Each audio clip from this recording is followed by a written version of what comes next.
एक गांव, जिस गांव में एक गुफा थी और उस गुफा से जुड़ी एक भयंकर घटना जो आपकी होश उड़ा देगी। गुफा गांव से कुछ ही दूरी पर था। समय बीतता गया। धीरे धीरे गांव से सभी लोग गायब होने लगे। गांव वाले लोगों को लगा कि शायद वही पुरानी गुफा है जो सभी गांव वालों को अपने अंदर निगल रही है। एक दिन सभी गांव वालों ने मिलकर फैसला किया कि वे पुरानी गुफा में जाकर देखेंगे आखिर माजरा क्या है। सभी गांव वाले उस गुफा के पास पहुंचे। वहां पहुंचते ही गांव के प्रधान ने कहा, चलो अंदर जाकर देखते हैं। लेकिन कोई भी गांव वाला अंदर जाने को राजी नहीं हो रहा था। पर कुछ देर बाद सभी लोगों ने मिलकर फैसला लिया और अंदर चले गए। गांव वालों को अंदर गए हुए आधे घंटे हो गए थे, लेकिन कोई भी बाहर नहीं आया। सभी गांव वालों को भयंकर गुफा ने अपने अंदर निगल लिया था। समय बीतता गया और अब पूरा गांव बंजर बन चुका था। गांव के सभी लोग पुरानी गुफा के शिकार बन चुके थे। अब गांव और गुफा पूरी तरह से सुनसान बन चुकी थी।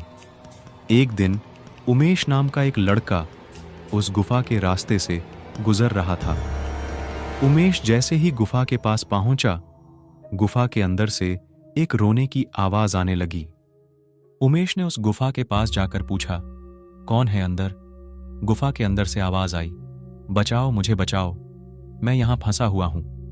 उमेश ने पूछा, कौन है अंदर? अपना नाम बताओ। गुफा के अंदर से आवाज आई, मेरा नाम राजेश है और मैं यहां फंसा हुआ हूं। मुझे यहां से निकालो, काफी रात हो चुकी है, मुझे घर भी जाना है। उमेश ने बोला, ठीक है रुको, मैं आ रहा हूं।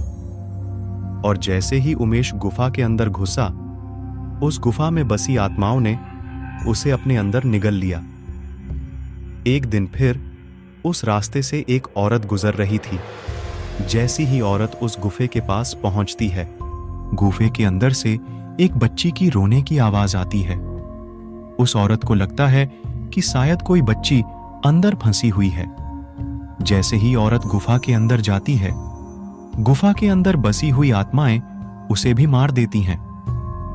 इसी तरह हर रोज गुफा के अंदर से रोने की आवाज आती रहती है। और जो कोई भी गुफा के रास्ते से पार होता है, गुफा के अंदर बसी हुई आत्माएं उसे अपने पास बुलाती है और उसे मार देती है।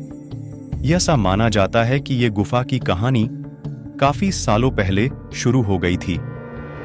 834 का समय था, जब ब्रिटिश भारत में अपना शासन चला रहे थे। भारत के कुछ लोग अंग्रेजों के खिलाफ आंदोलन कर रहे थे। तभी अंग्रेजों ने उसके खिलाफ करने वाले आंदोलन रोकने के लिए सभी लोगों को मार दिया और मारकर उसी गुफा में दफना दिया। तभी से सभी लोगों की आत्माएं उस गुफा में बसी हुई हैं और हर रोज उस गुफा से रोने की आवाज आती रहती है। जो कोई भी उस आत्मा के जाल में फंसती है, उसे मारकर अपने साथ जोड़ लेती हैं।